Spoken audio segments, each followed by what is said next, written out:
Hi, welcome to the podcast Open Minded.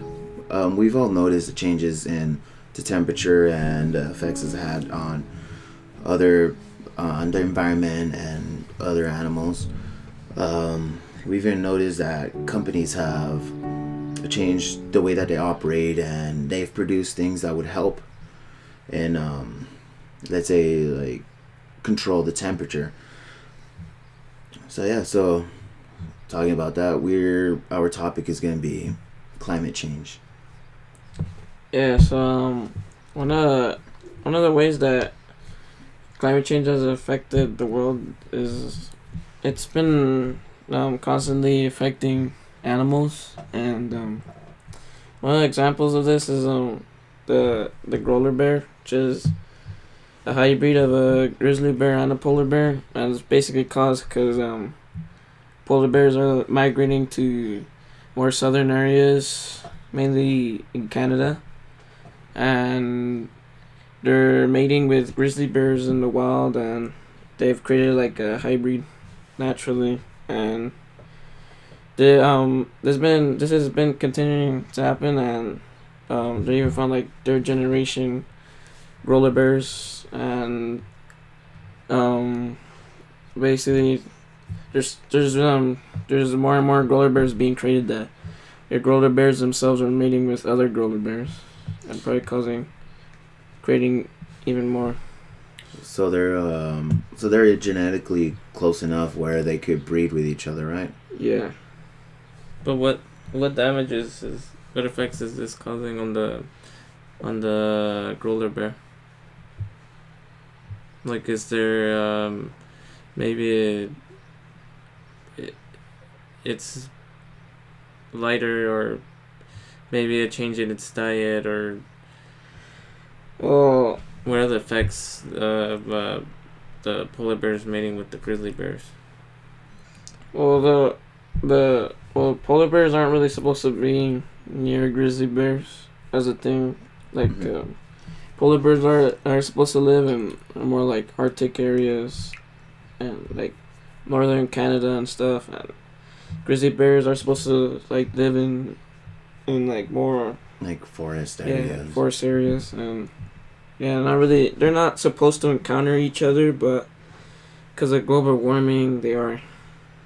Yeah, I'm pretty sure it's because like their their environment has it has been getting smaller and smaller, so like at least where they've used to be around, now they have to move down to bigger areas because their environment is getting smaller. Like if you see the polar bear, it lives generally like in like a snowy area, so if that gets reduced, they would have to go into other environments like where the grizzly is. So like they've been traveling more to like forest areas, or if not the grizzlies have been getting more closer to the polar bear, because they see that their environment has increased, so might as well just travel a little bit further. Yeah. Then also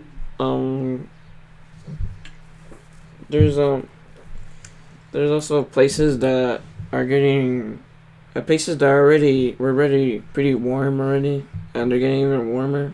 So yeah, it also changes like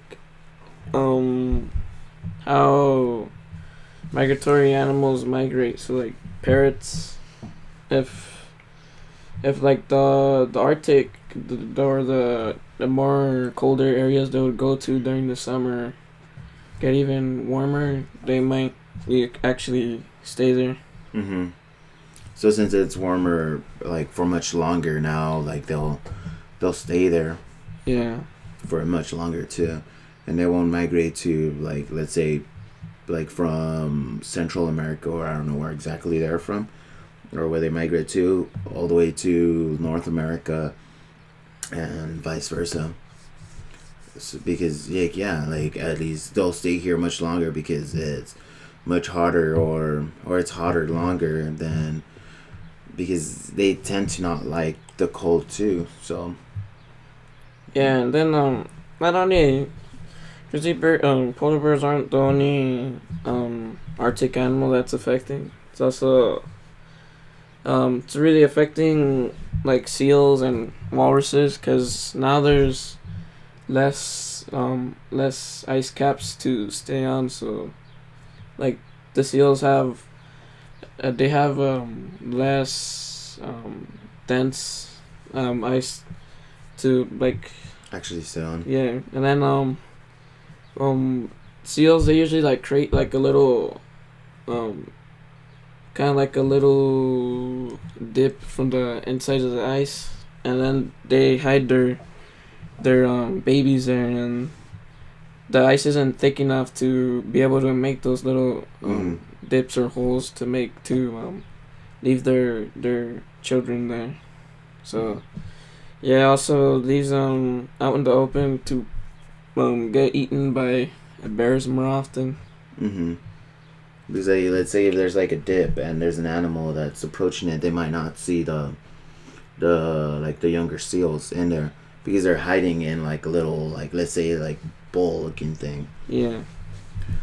And yeah, so like they can like do that on the ground too. Yeah. Because they don't really have anything to really dig on. Like, they have, of course, they have their flippers or whatever you could call them, but it's not made for digging. It's made for swimming. So they can't really make holes on the dirt or in the dirt. Yeah, and then also the seals that live in the Arctic, they're white, so they camouflage with the ice and the snow. So it's harder for the bears to find them, but like they can't really hide on like the ground or the dirt because they can't really camouflage. Well, also since the icebergs are melting, they also they're at a greater danger of getting killed by Poachers. Yeah, by poachers and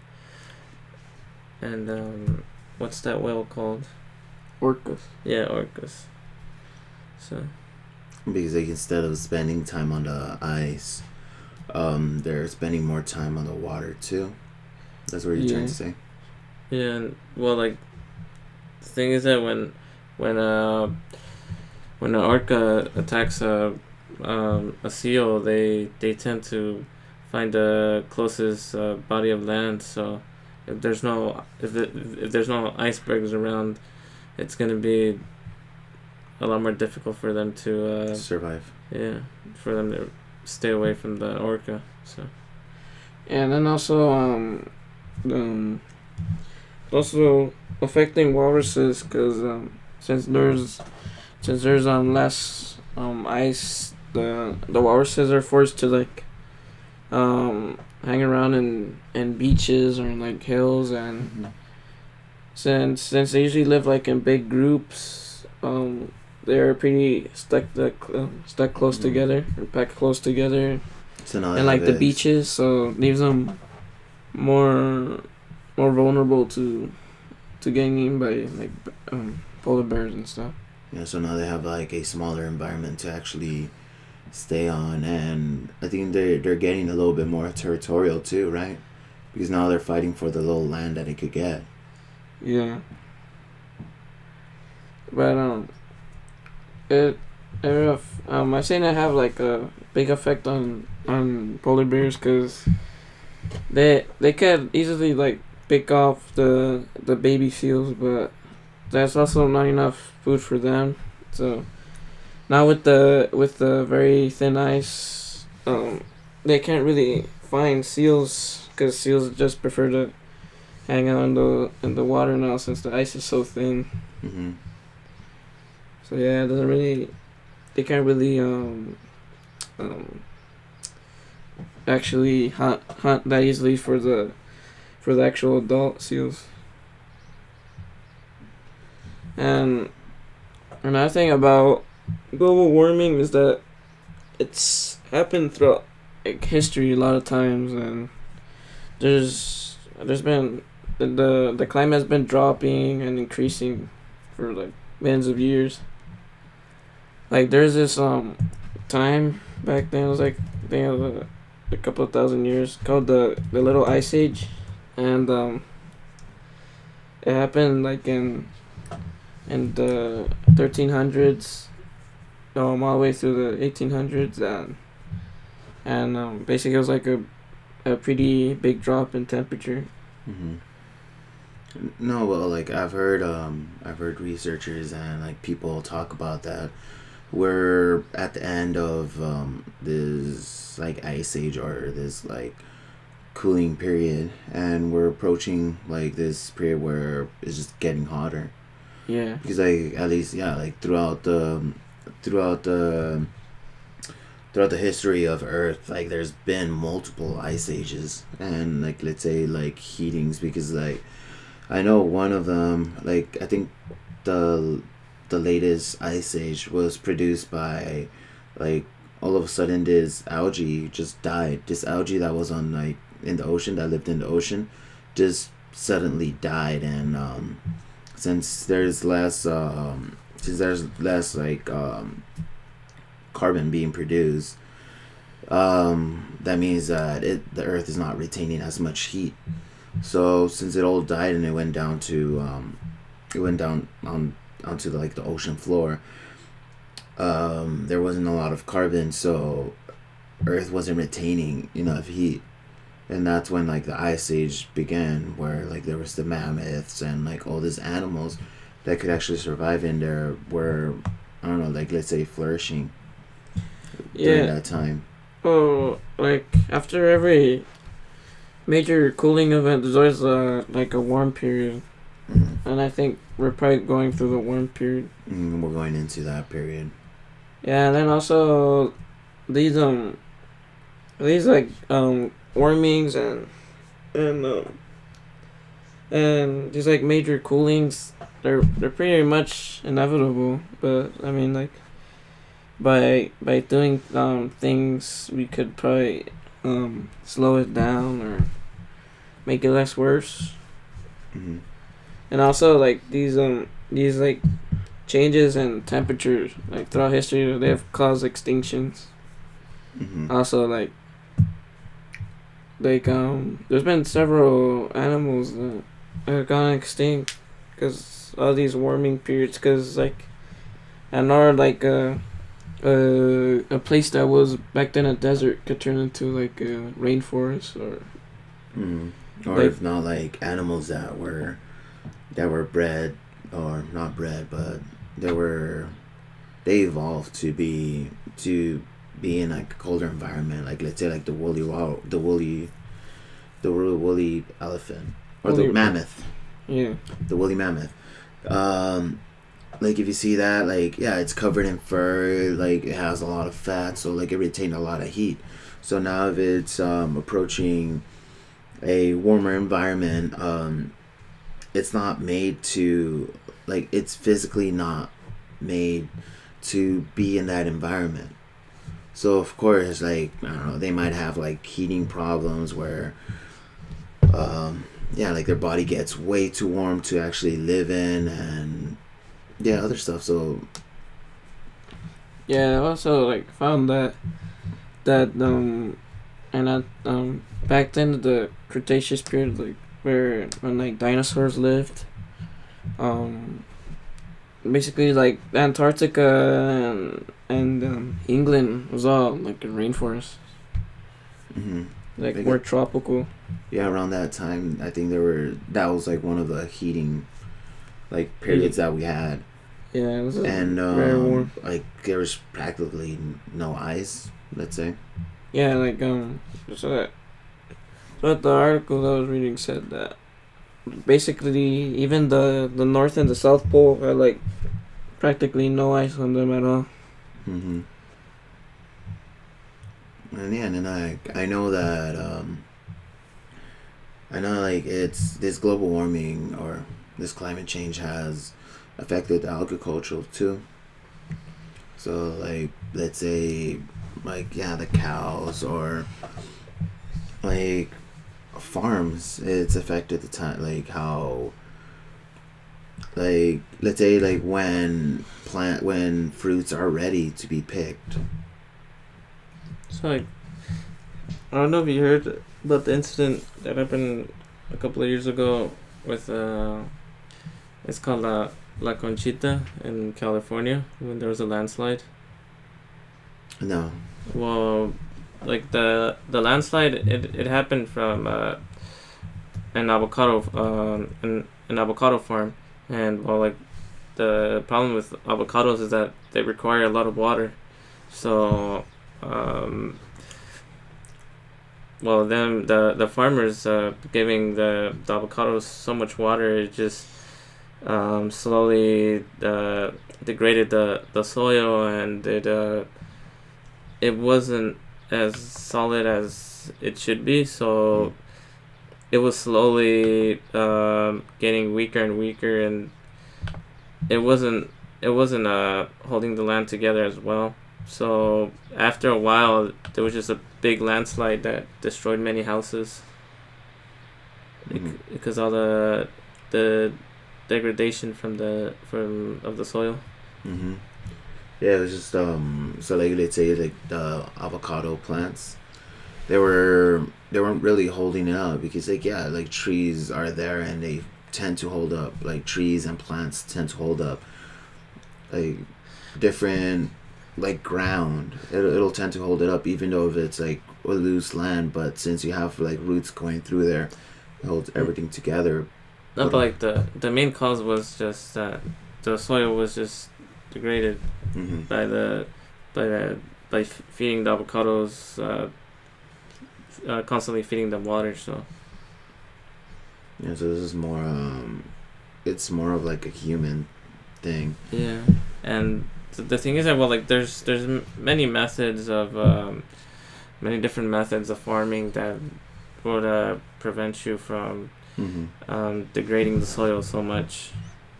It's like I don't remember what's it called, but I've seen some methods of farming where like you use a horizontal like a vertical line just of plants, and then another row that's just empty, just to allow the soil just to recover and get its nutrients again. And the next row it has plants or vegetables. Well, I know like in Vietnam, I think like they since there's a lot of mountains, they harvest like rice on mountains, but they like create like some like little Yeah, like, dips. yeah. Like Not dips, but like let's say like man-made craters too. Or like we also like see they create like little kind of like steps. They sort of yeah, look like kind of looks steps. like steps like on the mountains, and they like plant their rice there. That tends to hold up stuff much better. Then since it's like flat on certain areas, the plants are able to like grow better on there. I think because like they're not on a curve, which will like prevent them from growing better. well also if like if there's too much water, and if well like it's the thing about that, it's like it's more regulated, like it has like a certain amount of depth, and since it's on the uphill, usually if it overflows with water it just continues flowing down. So if there's other terraces, because it's called terracing, if there's other areas where they're planting that doesn't have sufficient water, it's going to flow down. But one issue would be it's the runoff. So like what if there's a river or lake at the bottom, or like in the middle of the two hills or mountains where they're doing the terraces? It's gonna, so like for example, if you're spraying pesticides, it's gonna flow down. And an issue with pesticides is that pesticides, it ends up killing the algae, because like what it just basically all those minerals and all those minerals from the pesticides begin to flow into the water, and it decreases the amount of oxygen, and I don't remember exactly, something like that. It and like it causes, so the algae begins to die off, and well, there's no clean oxygen inside the water, so like it affects fishes. Fishes begin to die, and well, other um, oceanic animals begin to die because the lack of oxygen. Well, I also heard that that like a lot of marine plants like algae or like kelp and stuff, they absorb a lot of carbon or CO2, and yeah, helps that helps, so not as much CO2 goes into the atmosphere and warms the earth. Mm-hmm. Because I think I don't remember exactly where it was, but there was a situation where there was uh, there was a farm, vegetable or fruit farm next to a river, and they would send airplanes would basically go by, and they would shoot the pesticides. They would spray the pesticides, and well, right next to it was a body of water. So what happened was that I think you call them mollusk, right? Mollusks? Yeah, yeah. The Yeah. the mollusks began to compete with the algae for oxygen, and the mollusks, and it's a bigger, Mollusks. yeah, mollusk. Since it's bigger, it requires more oxygen, so it ended up causing a lot of death of algae Mm-hmm. for that reason. So, and well, like I read an article by Michigan State where they were saying that agriculture contributes 21% um, of the methane that affects the environment. So Well, also algae is pretty important to like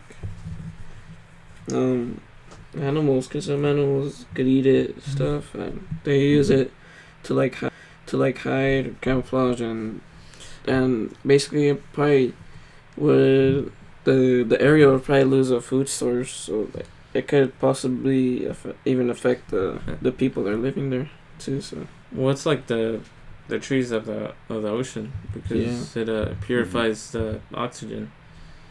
Yeah, because like yeah, like at least in the ocean, there's like volcanoes that are still erupting in there and like producing all this like toxic gas, and of course like the algae will like clean it up.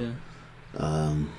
And yeah, and then of course like there's those small fishes that can't really eat another fish, so they go ahead and eat algae, or not, like the shrimp and other smaller animals. They tend to like eat that, and like of course it's helping us out too, because yeah, like if there's algae like in the sea, like it eventually like all that oxygen would escape the ocean, and like basically like feed us with oxygen too. well, Not only like getting it from trees. well, I know back then there's like a big shortage of kelp, because back then a lot of people poach otters for their fur, and those otters would basically eat up the sea urchins, and the sea urchins would eat the kelp, and basically once people started killing a lot of otters for their fur, they caused there to be a big increase in like the numbers of sea urchin, and they started eating up all the kelp, Mm-hmm. and they found that the temperature was also increasing in that area, Mm-hmm. because there wasn't much plants to absorb the CO2. So And like another issue with agriculture is that deforestation. So Mm-hmm. if you're going into a body of land and there's a bunch of trees, you're cutting down the trees, and at the same time you're decreasing the quality of the oxygen. So or the amount of it too. yeah, and the amount of oxygen supplied, because the trees, they absorb the carbon dioxide and they release the oxygen. Yeah, and then like if you see, we replace it with, like, let's say cows, like, and then like they say the cows is they say that the cows are like one of the big contributors to like methane gas, because like yeah, like we have a large amount of it just to feed, like, let's say the U.S. or other places, and like okay, we're getting rid of something that produces oxygen, which helps us out, and we're replacing it with like cows that produce methane and more greenhouse gas that would trap more Heat. more heat Yeah. into Earth. So yeah, and then like I know that there's been ways that people have changed that. Like I know they've got them to eat, I think, like red seaweed, which like reduces the amount of methane that they burp out, because a lot of people think that all the cows are farting, but like they fart, but no, like basically when they're eating, they're burping out like a bunch of methane and like CO2. So yeah, like in order for us to help reduce that, we're feeding them more red algae. And well, yeah, that, and the thing is that also the amount of cows produced, it's like like right now, like cows, they feed them a bunch of wheat and hormones just to boost their growth. So at the same time, you're producing more cows, and you're making them grow at a faster rate. So it's gonna be more and more methane just released by the cows. Also, plants contain a lot of carbon, and I mean they absorb a lot of CO2. Then there's some like for example, like the Brazil Amazon forest fires.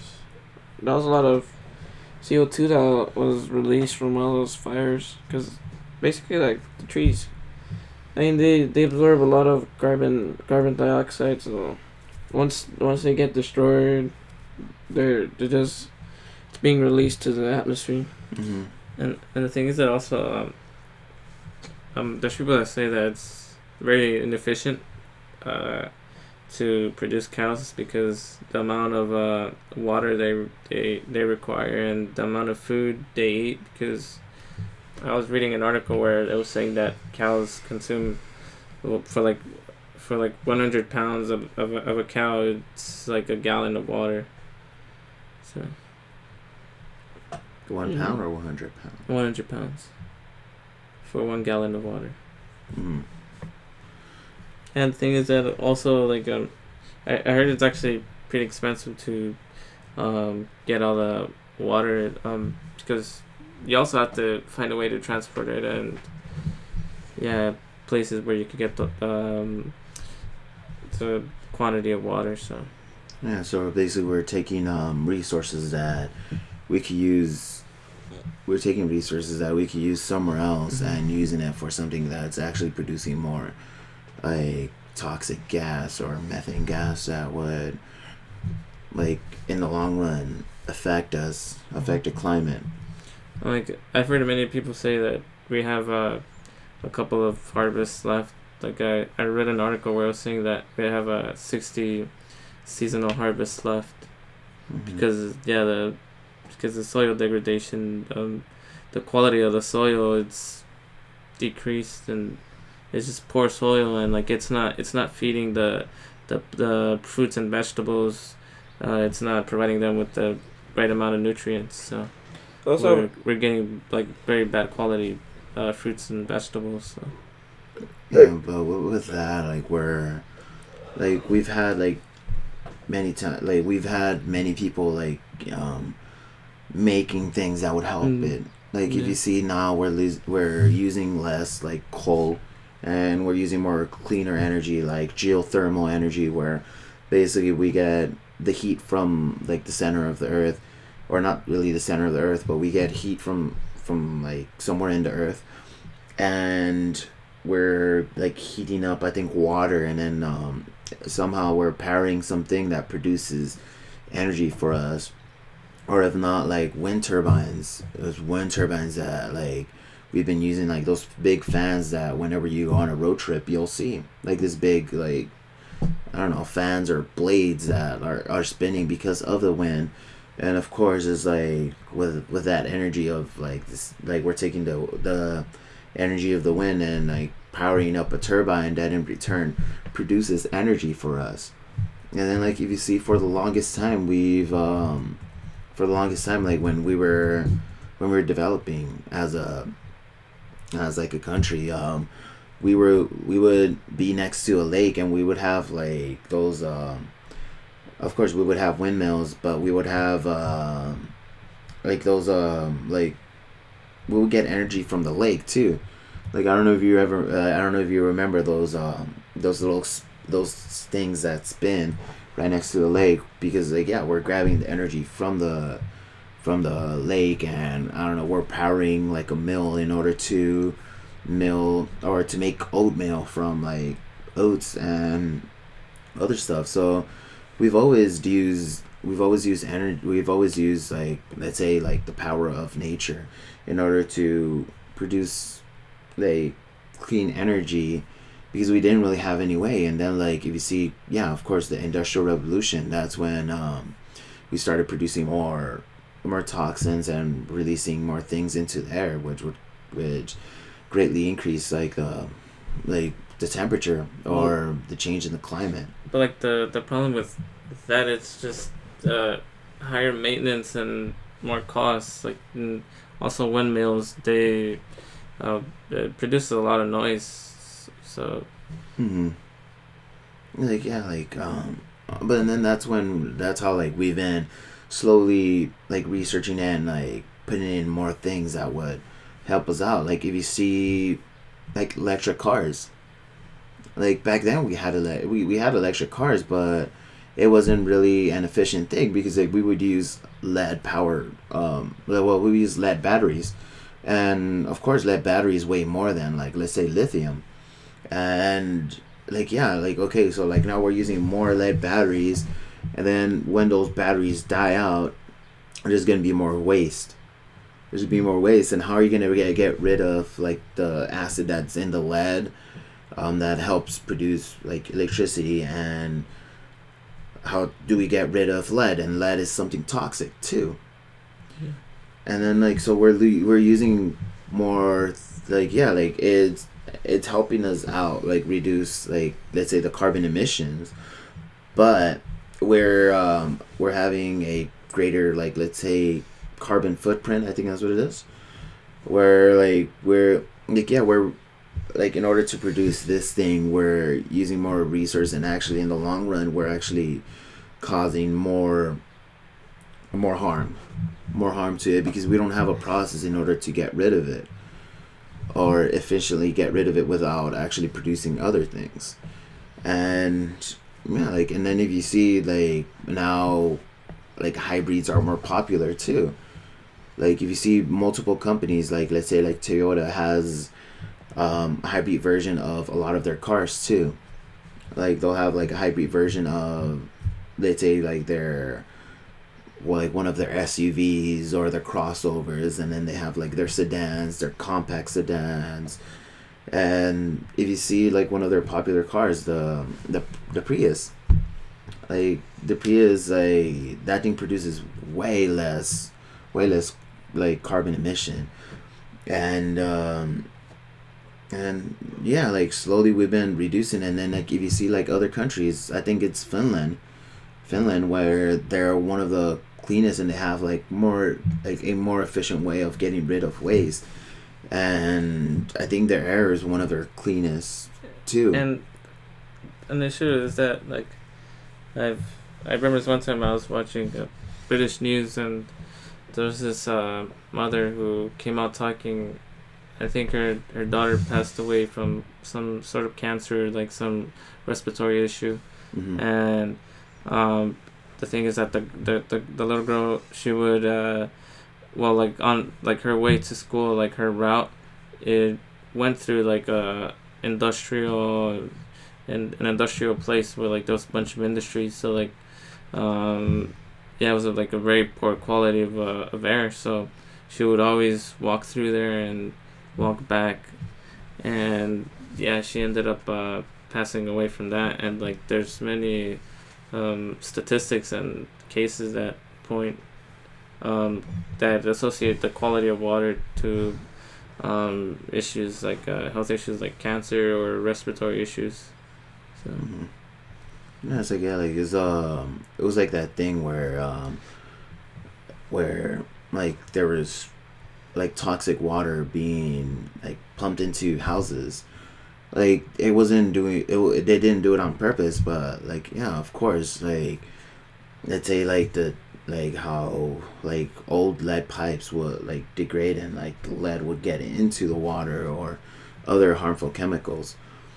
And like yeah, like if you see, there's been like many changes in that, and like yeah, like what I talked about, like the cows being fed like red seaweed with like it has this chemical that helps them produce less, and yeah, like and we're trying to find out different ways to, or we're trying to find out a way to actually produce more efficient batteries. I think like there's this big thing right now that they're trying to research a way, like they're trying to research a way where I think graphite is a way more efficient way of actually having batteries or producing batteries, where it's like yeah, like if you see lithium is like it's very active with oxygen. Like if you see when if you get like a sheet of lithium and you expose it to oxygen, it'll react.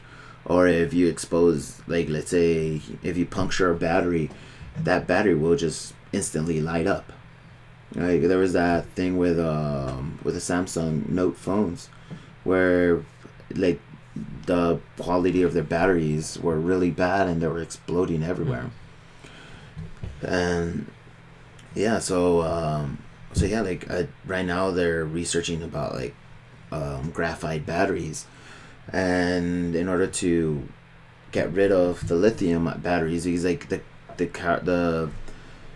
the graphite batteries are more efficient and they could have a bigger capacity of actually holding more energy too. So now you're having so now you have you know so now you could have less of something, less of you could have a smaller battery, and like yeah, so like now you're like let's say when you want to get rid of that battery or the battery stops working, um you'll yeah, like, yeah, you'll be getting rid of less things instead of like having a larger amount of lithium powering one car. Now you're gonna have a smaller battery like that's powered with or that uses graphite in order to power like it. Well, I'll let you go first. I've seen in like I don't know if it was Sweden or Switzerland where they're constructing like some sort of plants, not plants but like a big building Mhm. that captures the carbon dioxide, and they end up selling the carbon dioxide to farmers so they could use the carbon dioxide on their vegetables or their fruits, and it really benefits the air quality. So it's like sort of like a filter capturing Yeah. system. So like it's in a way it's making it carbon dioxide renewable. So Mm-hmm. Well, also I know that like some power plants, they're installing like some on some of them they're installing like some, I think it was algae or kelp filters. Mm-hmm. I think it was algae. and basically whatever all the gas that comes out, it goes to that filter, and like where they burn all the crude oil and the coal. Mm-hmm. Yeah, and then it goes to that filter, and less waste goes into the air. That's like another way they're like trying to reduce the amount of like toxins and gas emissions that they release. Like another issue is that like many people don't really people that have power either economically or politically, they most of them don't really believe in like issues like global warming or climate change, and like slowly we're seeing that like I think Jeff Bezos, he recently said that he plans to make Amazon produce Zero waste. gas emissions. So And then like if you see now there's a thing where I think Amazon now it's taking in their cardboard and recycling it too. So in a way we're helping out the environment, and yeah, like I think they started this program where you could go ahead and get like the cardboard that you use from that they use like in order to ship products to you, like you get that and like take it to them and they'll recycle it, or they've even added on the box. Like yesterday I got a box where there is like little activities that you could do with it, and they're promoting more things where like let's say if you have a kid, like you could build like let's say with all the boxes that you get, you could build like armor for him, or you can make him look like a transformer or something. And they're promoting stuff like that too. So yeah, like we're producing less waste and in the long run affecting us. And then like if you see like there's I think the power plants, like the nuclear power plants, they're like, at least I've heard that they're one of the most like less carbon producing things, less carbon producing power plants. And yeah, because like at least in a nuclear power plant, basically the but an issue with that is that where do you store the nuclear energy that's already not producing power? That's like another issue because all these power plants they're basically making big holes in the ground, and they're storing the nuclear waste inside. And a big issue with that is that like what if it leaks out of the container and ends up leaking through the soil and gets into plants or also aquifers. So Another thing, like power plants, they could be very clean. Like nuclear power plants, they could be very clean. But if like something goes wrong, it could turn into a big disaster. Yeah, but like if you see like instead of, because basically nuclear power plants, it's just basically like a big steam engine that produces energy. And like if you see, we got rid of like coal power plants, and yeah, we're using nuclear, which is a much cleaner thing. But yeah, of course, like how the thing is, how do we get rid of it? yeah, 'cause at the moment, well, there's no way of I don't know if there's a way yet that they've found out to decay all the nuclear energy, but like I haven't heard lately of them being able to find an efficient way to either put away the nuclear waste or just Like a more efficient or environmentally like friendly way to get rid of it. Yeah. I think this concludes this episode of this podcast. Thank you for watching, and bye.